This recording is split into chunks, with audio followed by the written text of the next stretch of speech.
Commander Jack Anderson stood at the observation deck of the NSV Vengeance, his weathered hands clasped behind his back as he watched the distant stars. Each point of light held the possibility of Zax's presence, and after 3 centuries of waiting, humanity was finally ready to strike back. "Commander," Lieutenant Sarah Brooks called from her station, her voice cutting through his reflection. "Final system checks are complete. All stealth systems are operating at optimal levels." Anderson nodded, his gray eyes never leaving the viewport. At 53, he was one of the few who still carried direct memories passed down from the survivors. His grandmother, Rebecca Anderson, had been only 6 when the Zaxthi darkened Earth's skies with their bioweapons. She'd made sure he would never forget. "Status report on the fleet," he ordered, finally turning to face his crew. The bridge hummed with controlled tension, each officer moving with practiced precision at their stations. This wasn't just another military operation. This was the culmination of generations of preparation. "The Shadow Fleet is in position, sir," reported Commander Michael Hayes from Tactical.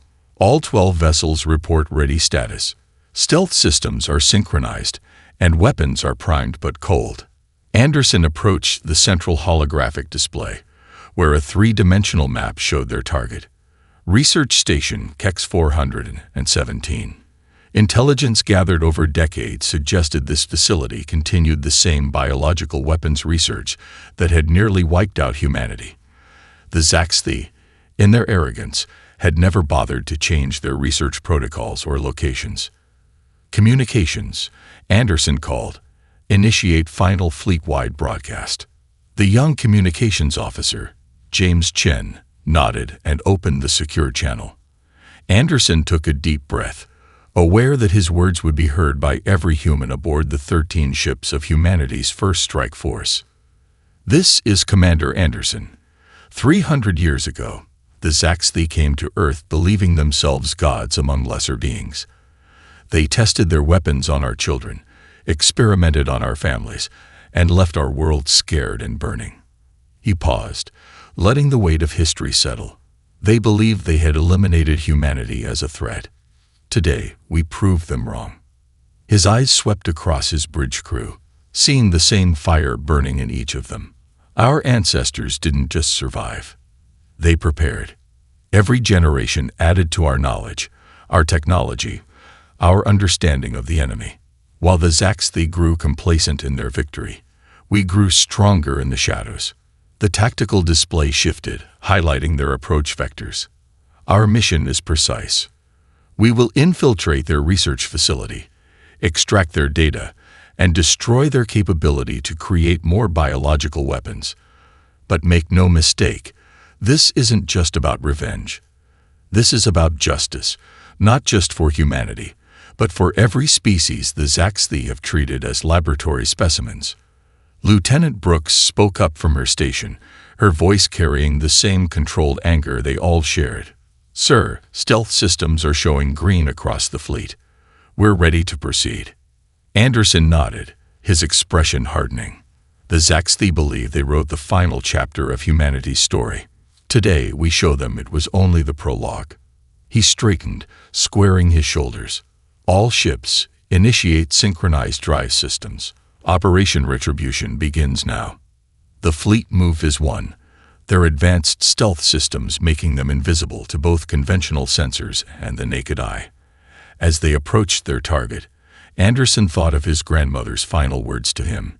"Make them remember why humanity was never meant to be prey." "Multiple contacts ahead," Hayes reported quietly.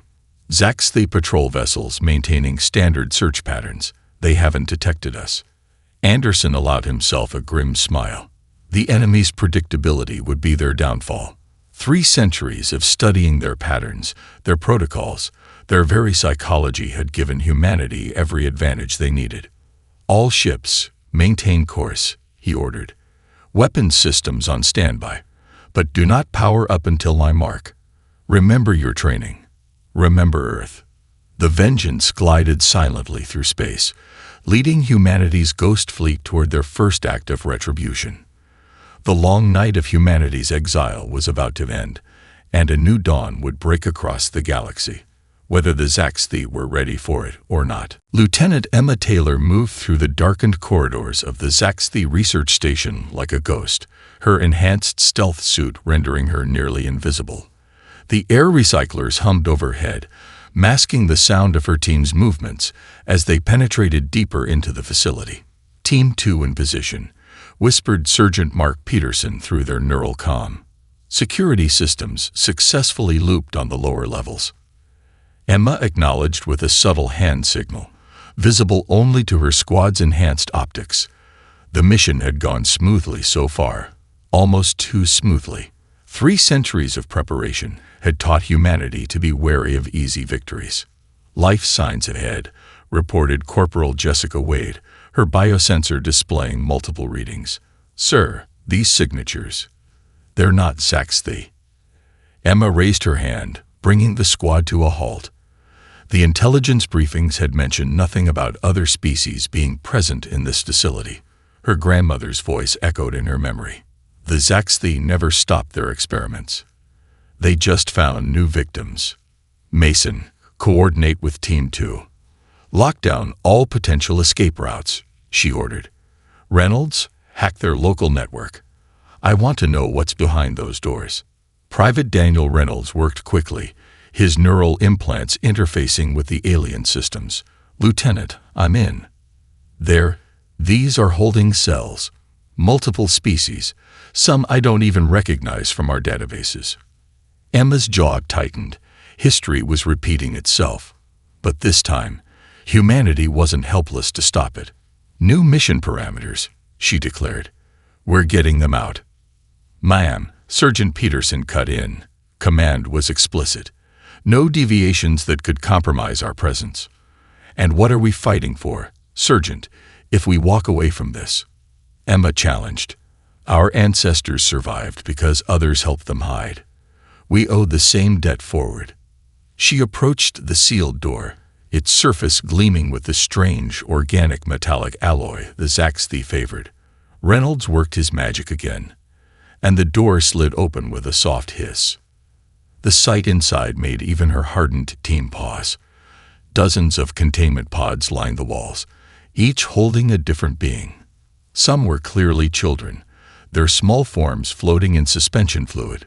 Data screens flickered with ongoing experimental protocols, familiar ones that made Emma's blood run cold. They're using the same methods, Reynolds whispered, his voice thick with anger. The exact same protocols they used on Earth. Emma activated her command channel. Commander Anderson, this is Strike Team Nemesis. Request immediate deviation from mission parameters. We found survivors. Repeat, we have multiple civilian casualties requiring immediate extraction. The pause that followed felt eternal. Finally, Anderson's voice crackled through. Understood, Lieutenant. But be aware, this changes everything. Once we reveal ourselves, there's no going back. With respect, sir, Emma replied, watching a small 4-armed child stir in its pod. I think it's time we stopped hiding. The next 30 minutes were controlled chaos. Team 2 secured their exit route, while Emma's squad worked to safely extract the prisoners. Reynolds downloaded everything he could from the facility's databases, while Wade used her medical training to stabilize the weakest survivors. The first alarm finally sounded just as they were moving the last group toward their extraction point. Emma had known they couldn't remain undetected forever, but they'd bought enough time. Zaxthi security forces converging on your position, Peterson warned. 4 minutes until contact. Emma looked at the rescued beings. 27 survivors from 8 different species, all victims of the same cruel experimentation that had nearly destroyed humanity. Some could barely walk, while others had to be carried. Their eyes, however different in shape and color, all held the same look she'd seen in historical recordings of Earth's survivors, a mix of fear, hope, and disbelief at their sudden salvation. All teams, defensive positions, she ordered, readying her weapon. We're not just fighting for ourselves anymore. Show these monsters why humanity's fury never died. As the sound of approaching Zaxthi forces echoed through the corridors, Emma smiled grimly. The enemy was about to learn that humanity hadn't spent 3 centuries hiding. They'd spent it preparing for exactly this moment. Colonel David Harrison watched the holographic display as another Zaxthi supply convoy scattered in panic.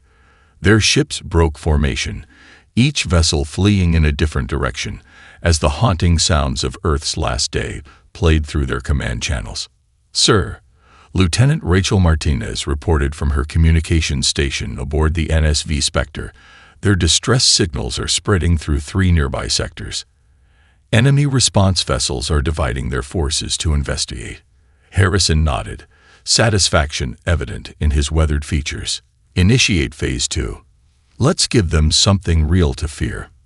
The Ghost Fleet materialized from the void like avenging spirits, their stealth systems creating the illusion of ships appearing from nothing.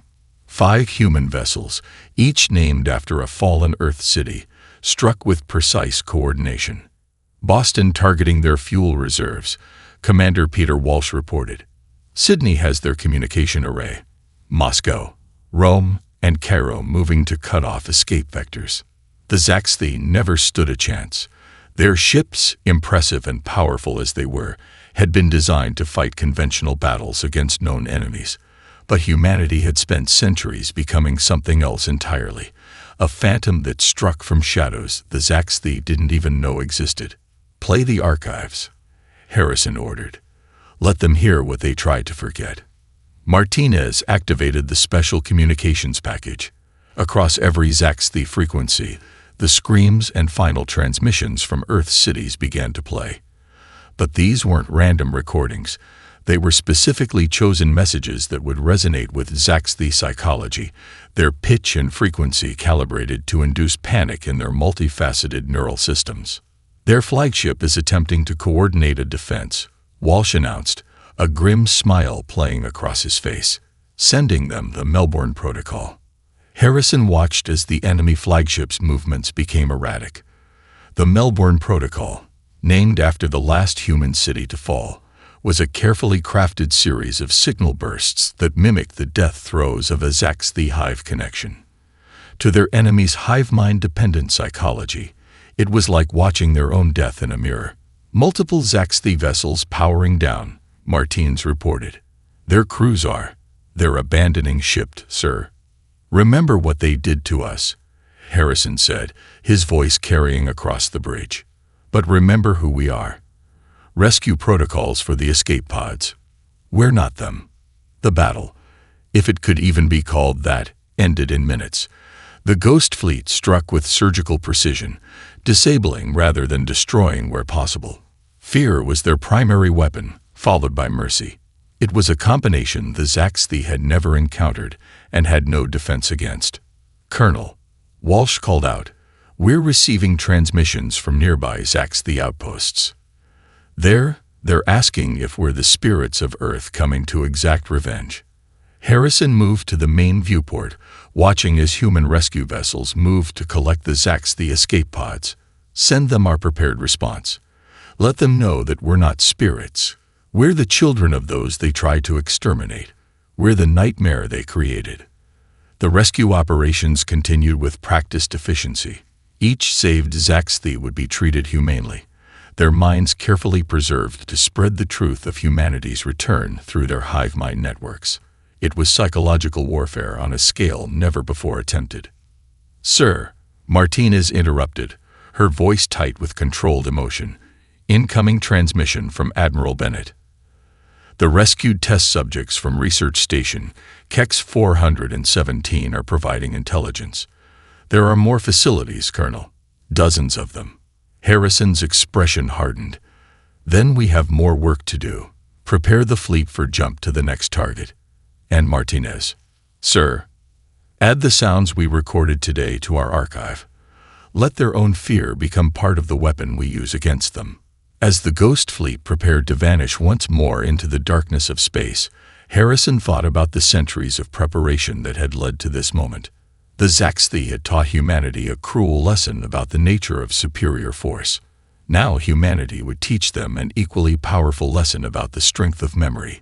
the weight of consequence, and the terrible patience of a species with nothing left to lose. Major Robert Mitchell pressed his palm against the cold surface of the archive's main entrance, feeling the subtle vibrations of the massive data systems beyond. The central archives of the Zaxthi Empire stood before him, a towering spire of biomechanical architecture that pulsed with an eerie inner light. "Security systems are as predicted," whispered technical specialist Lisa Parker, her augmented eyes scanning through multiple layers of defenses. "They never expected anyone to reach their homeworld. Their overconfidence is our advantage." Robert nodded, thinking of his grandfather's final message, recorded in the dying days of Earth's resistance. "Knowledge is the weapon they fear most," the old man had said. Now, 3 centuries later, his grandson would prove him right.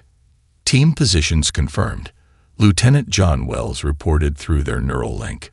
Decoy operations are drawing their security forces to the lower levels.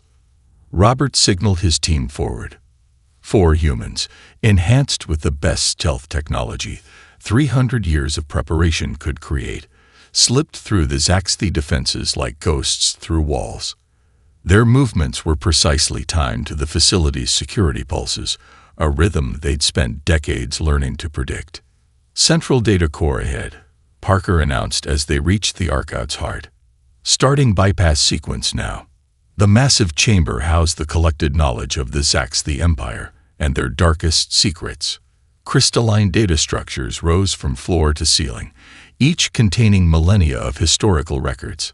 Robert felt a chill as he realized they were standing in the graveyard of countless civilizations. "I'm in," Parker said after several tense minutes. "Beginning data extraction." "Sir, there's something you need to see."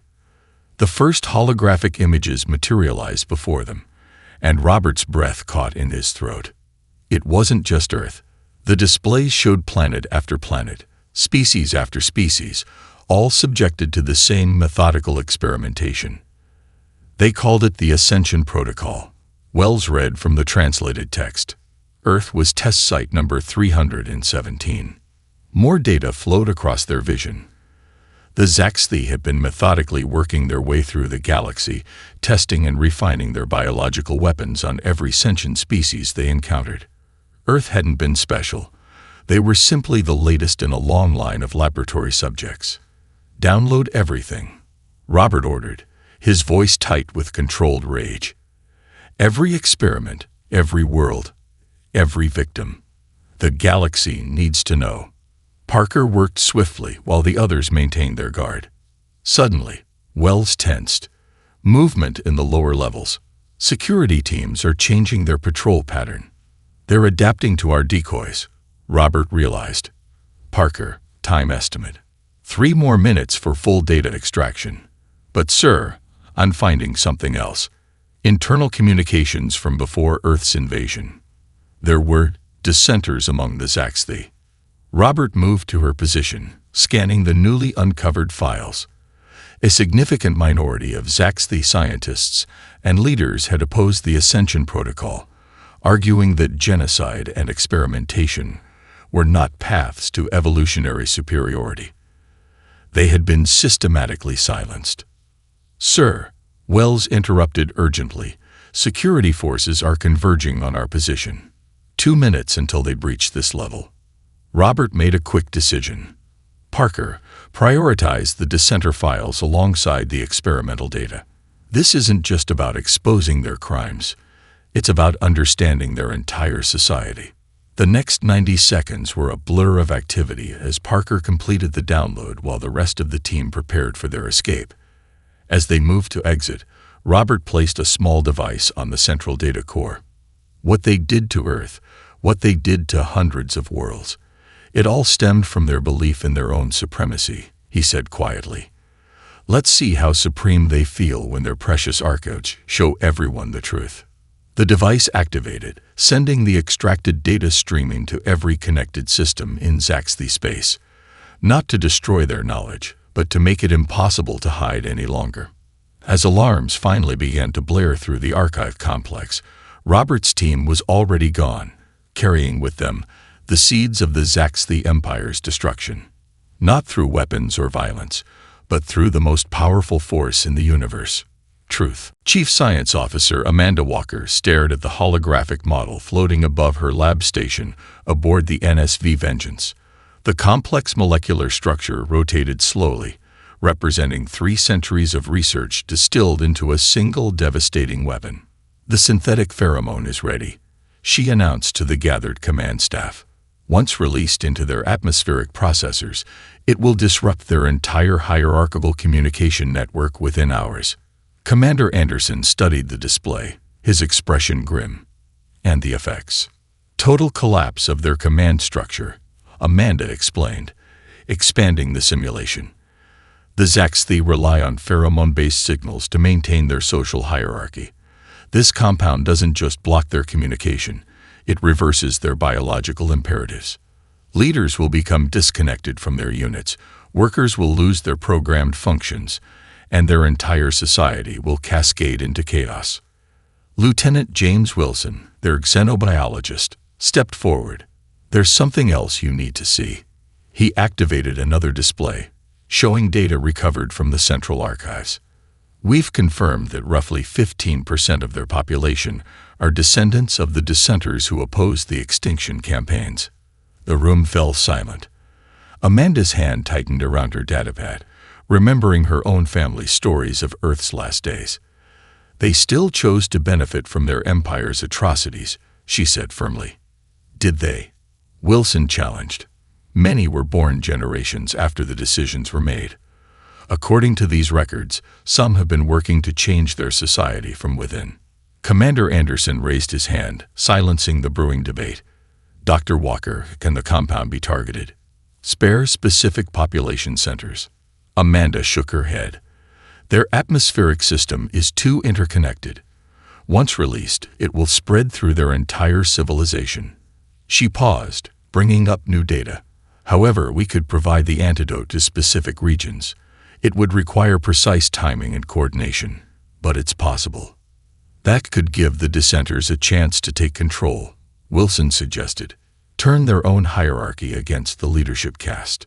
The tactical display shifted to show their target, the massive atmospheric processing complex at the heart of the Zaxthi homeworld. Protected by layers of defenses, it had been considered impenetrable. Until now.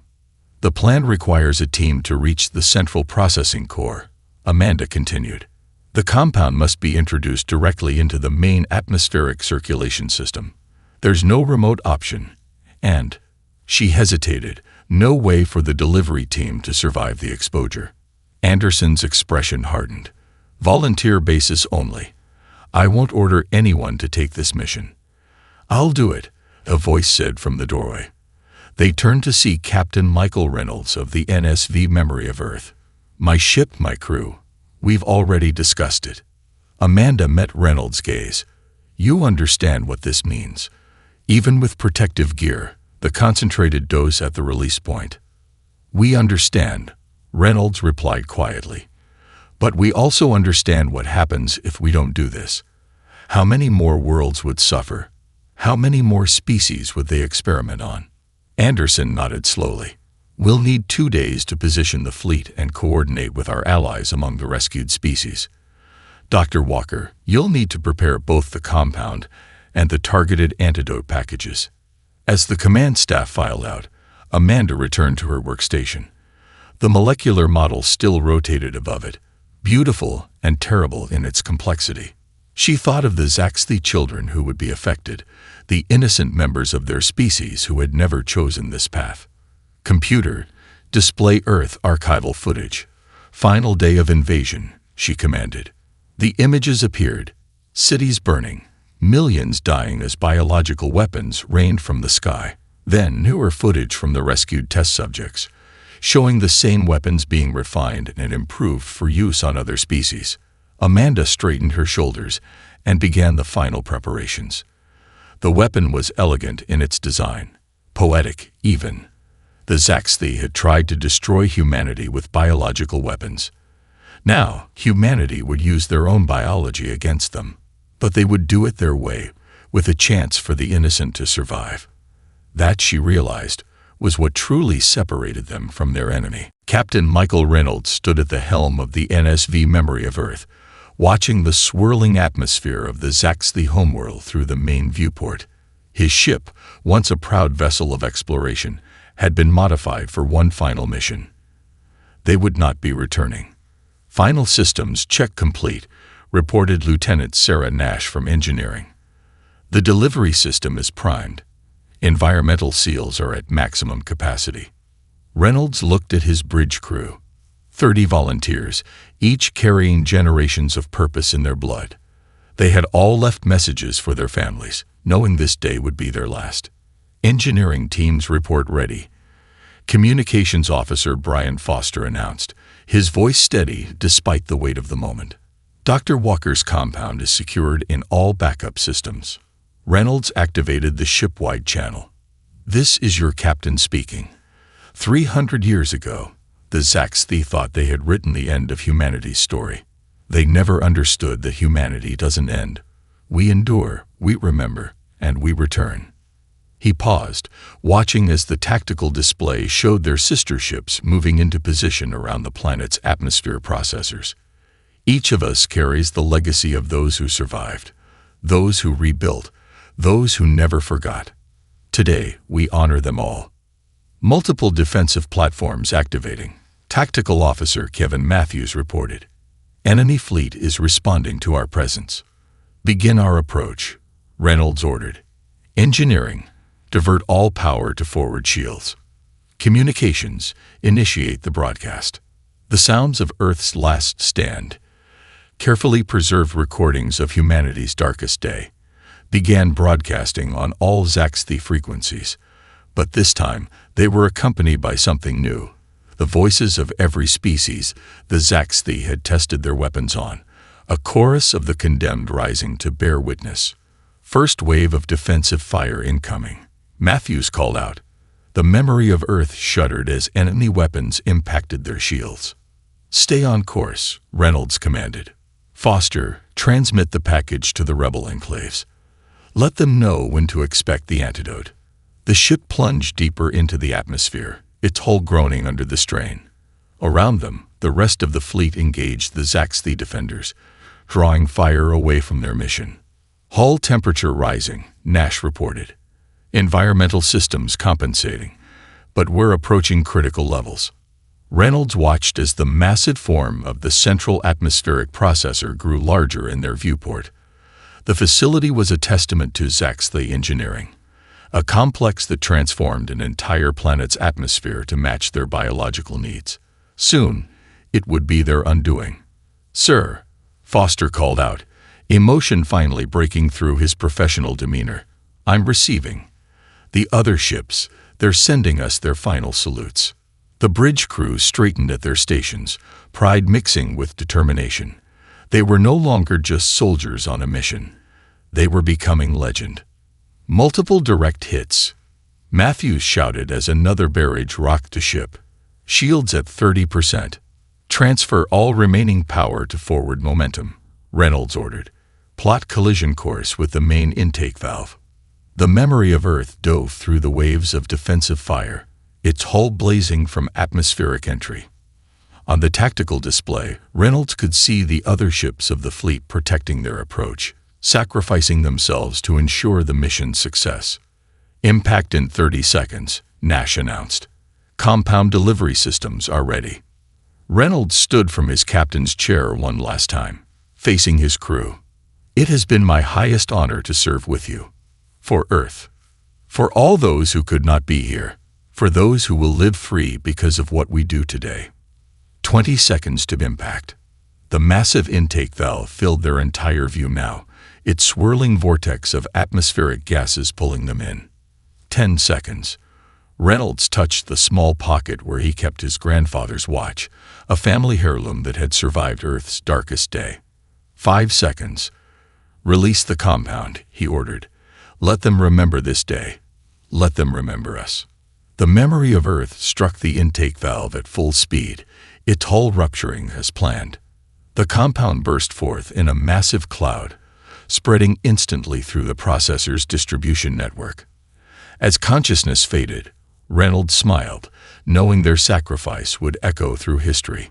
They had become the vengeance of Earth, and their legacy would reshape the galaxy. Admiral William Bennett watched from the bridge of the NSV Retribution as the Zaxthi civilization tore itself apart. The synthetic pheromone had worked better than they'd hoped. The once mighty empire was crumbling from within. "Status report," he commanded, his voice carrying across the hushed bridge. Commander Emily Richardson gestured to the tactical display. "The compound has reached 90% saturation in all major population centers. Their command structure is completely fragmented. The memory of Earth's sacrifice achieved its objective, sir." Bennett nodded solemnly. Captain Reynolds and his crew would be remembered as heroes, but now it was time to finish what they'd started. "Signal the fleet," he ordered. "Execute Operation Daybreak." Across the system, hundreds of human ships dropped their stealth fields simultaneously. Each vessel bore the name of an Earth city destroyed in the invasion. New York, London, Tokyo, Beijing, Delhi, a memorial fleet carrying the weight of humanity's memory. "Multiple Zaxthi defensive installations powering up," reported Lieutenant Christopher Morgan from Tactical. "Their response is disorganized. The compound has severed their usual command protocols." "Show them what we've learned," Bennett commanded. The human fleet moved with devastating precision. Their weapons had been designed over centuries specifically to counter Zaxthi technology. Each shot found its mark with surgical accuracy, disabling rather than destroying where possible. "Sir," Communications Officer Rebecca Chen called out, "we're receiving surrender signals from multiple Zaxthi battle groups. Their ships are powering down weapons." Bennett turned to Dr. Catherine Martinez, their chief xenobiologist. "Status of the rebel enclaves." "The antidote distribution was successful," Martinez confirmed. "The dissident populations have maintained their cognitive functions. They're already moving to secure key facilities from the compromised leadership caste." The main viewer showed scenes from the Zaxthi homeworld. The proud hierarchical society that had once thought itself destined to rule the galaxy was experiencing something entirely new: chaos.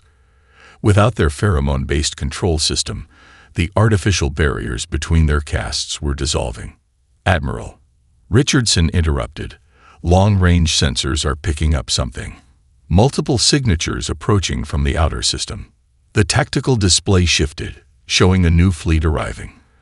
But these weren't Zaxthi reinforcements. These were ships of other species, former victims of Zaxthi experimentation, now allies in humanity's cause. "The Centauri ships are taking position on our left flank," Morgan reported. "The Proxima Federation on our right.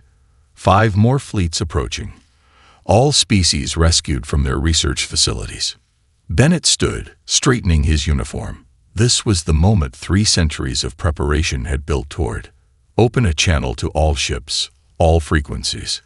"Channel open, sir." "This is Admiral William Bennett of the human race.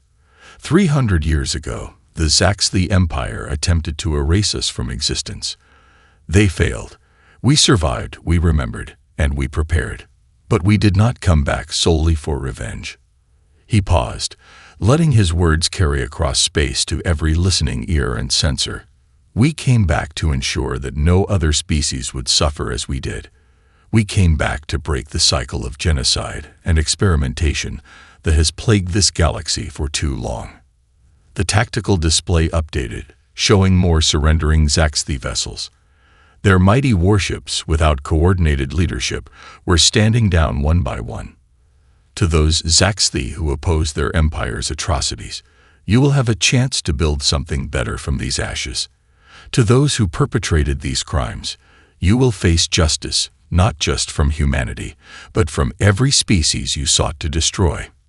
Bennett watched as the combined fleet of former victims and survivors took up positions around the Zaxthi homeworld.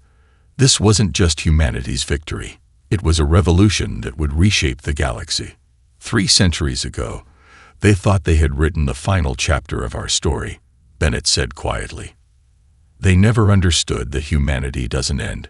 We endure, we remember. And when necessary, We returned to collect what's owed. The reckoning had finally arrived, and with it, the dawn of a new era in the galaxy's history. The bunker complex beneath the Zaxthi capital city had been designed to withstand any assault. Its builders had never imagined it would fall not to bombs or weapons, but to the weight of truth and the collapse of their own hierarchy.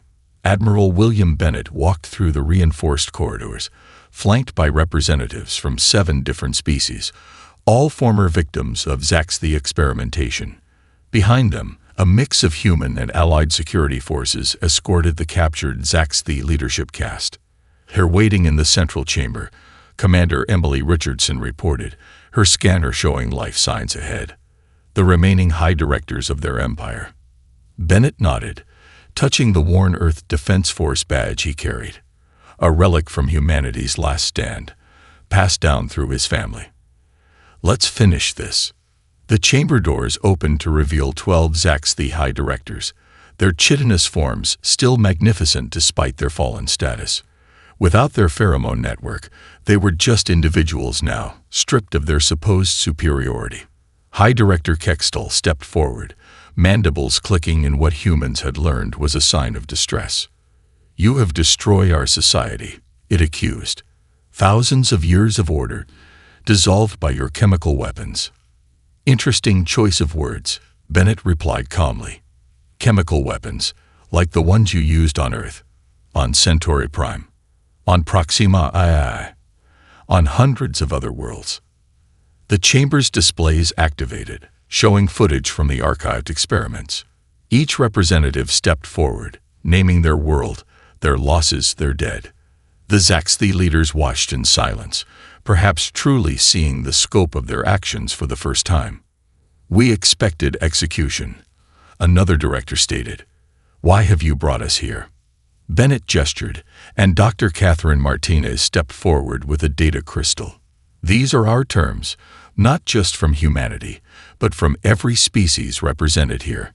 You will sign them, or we will leave your worlds to the chaos you created. The terms appeared on the chamber's screens.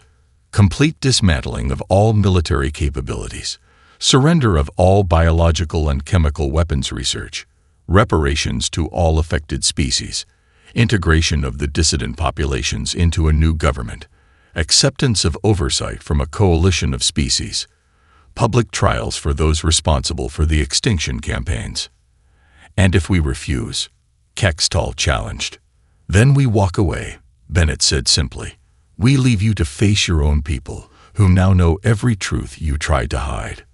We leave you to the justice of those you termed lesser beings. The choice is yours. A younger director, one Bennett recognized as part of the dissident bloodlines, spoke up. You could destroy us completely. After what we did to your world, to so many worlds, why offer terms at all? Bennett looked at the representatives beside him, at the collected strength of species that had survived attempted genocide, because 300 years ago, humanity faced a choice. Let our pain turn us into monsters, or hold on to what made us human. He stepped closer to the Zaxthi leaders. We chose to remember not just how we suffered, but who we were before. We chose to prepare not just for revenge, but for justice. And now we're offering you the same choice. The chamber fell silent as the implications settled. Finally, Kextal moved toward the data crystal. We accept your terms, it said, speaking for the group. Not out of fear, but because you have shown us something we never understood before. And what's that? Bennett asked. That true strength lies not in superiority, but in the ability to rise above it. The signing ceremony that followed was brief but historic.